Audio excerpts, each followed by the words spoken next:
So when you go back and you look at, the evolution of American import racing, I think it all started with the Hondas. You got, these kids that were getting their parents' Hondas. They wanted to be different. They wanted to be cool. Started changing things, making them faster. Get two people together, eventually somebody's going to have to figure out who's better at what. So, these Hondas were going at it. And then, Mitsubishi comes out with the 4G63, the all-wheel drive, the turbo.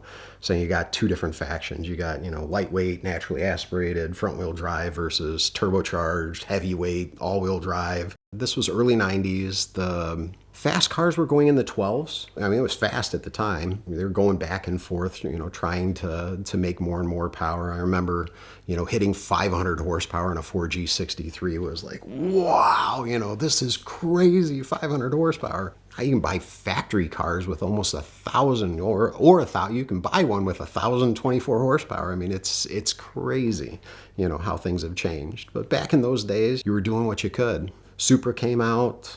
That was an amazing, impressive car. I mean, for 2 cents, I could get you another 100 horsepower like that. There was a vacuum line, I'd block that. It would run all the boost it could, and that's literally all it needed to make another 100 horsepower over stock.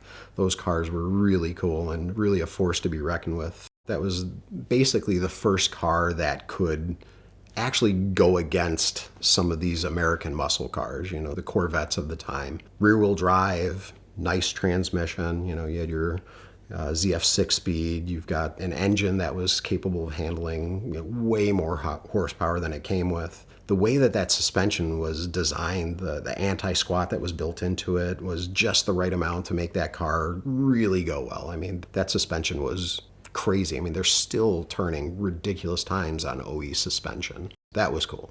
That was a time to live. Fast and Furious came out and just electrified all of those cars. You had 300ZX twin turbos versus Supras. You had your Hondas versus your Mitsubishis. That gave way to Mitsubishi versus Subaru.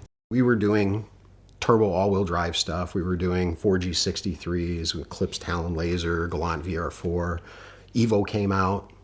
This is phenomenal, all right? We jumped right on that platform. We dabbled in Subarus, but there became a rivalry between the Evos and the Subarus, not necessarily on the drag racing. We wanted all the records. So we were getting all the horsepower records, getting all the quarter-mile records, but we also wanted to beat the Subarus too, and they were road racing. So that's when we started our Redline Time Attack. We started doing the Mitsubishi versus Subaru, or Evo versus STI challenge, the Redline Time Attacks, and again we went at it full force. We did multiple different iterations of Evos to road race with. We had TA1, we had TA2 that we came up with. We had TAX, which was our Evo 10 that we raced. We teamed up with Ryan Gates, and he's just a phenomenal driver who eventually went on to Porsches and 311 RS Motorsports and dominates there. We wanted all of those things. The turbo all-wheel drive stuff got us into the GTR, and that's where things really, really changed. It elevated who we were working with. An Eclipse, Talon Laser, cheap car, Evo, kind of expensive, a little bit of a reach for some people, but the clientele that were buying it had a little bit of extra money. Well, the people that could afford a GTR, man, they had some money. They were happy to spend.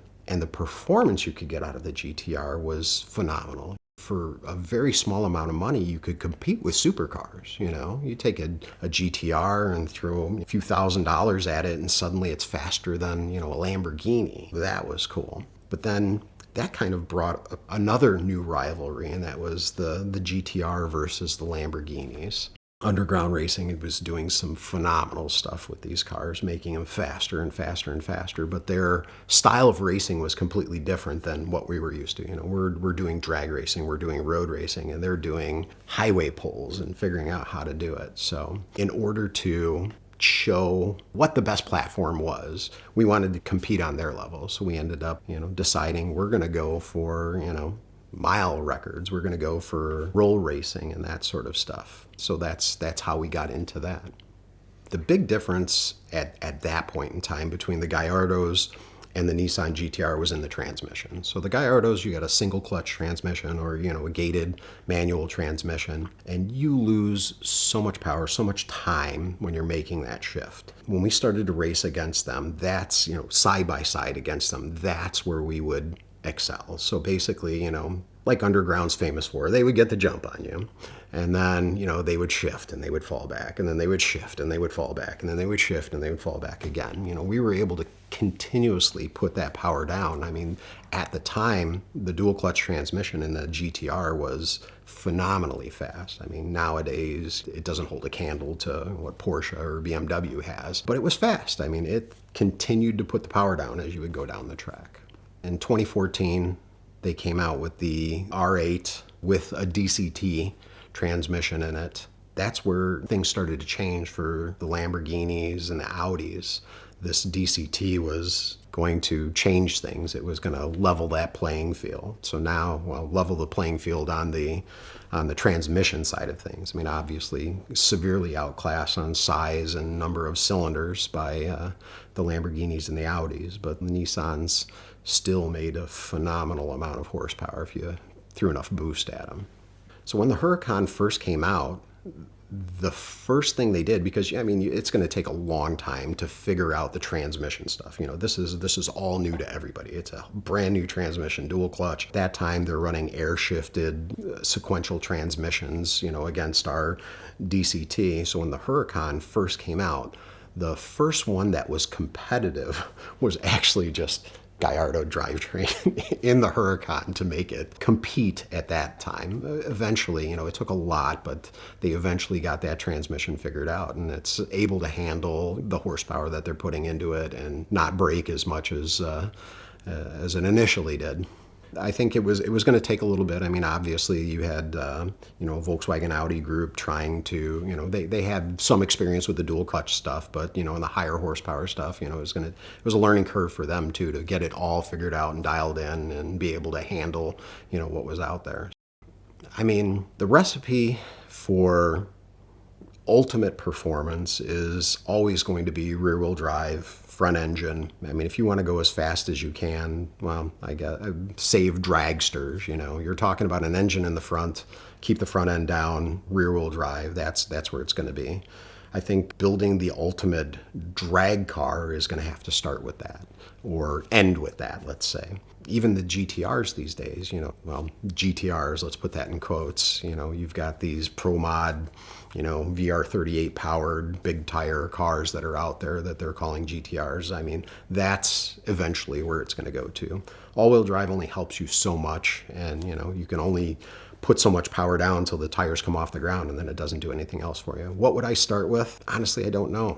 There's not a ton of cars out there that are suitable for turning into drag cars these days. Everybody's, concentrating on street performance and, Nürburgring times and that sort of stuff. So equal weight distribution, 50-50. They're moving transmissions, engines to the back. Everything's going to the back. If I was looking to build, the ultimate street weapon, it would probably be all-wheel drive. I mean, my car, if I were to choose something these days to make ridiculously fast on the street, it'd probably be an Audi R8. If you get a ticket, the first thing you should do is text a picture of it to 305-305. That will get the ticket clinic on your case immediately. You'll be facing costly fines, risks of suspension, possible jail time, points on your license, higher insurance premiums, and a lot of bad things that they can help you to avoid. You can also find them at the link in the description below, but the Ticket Clinic is a nationwide law firm with brick and mortar offices in Georgia, Florida, and California, but they've got attorneys everywhere, and that's what's most important, because a local attorney will know exactly how the local laws work, know the people who are in charge, and get you the best outcome possible. So text a picture of your ticket to 305-305 or click the link in the description below to fight your ticket with the Ticket Clinic.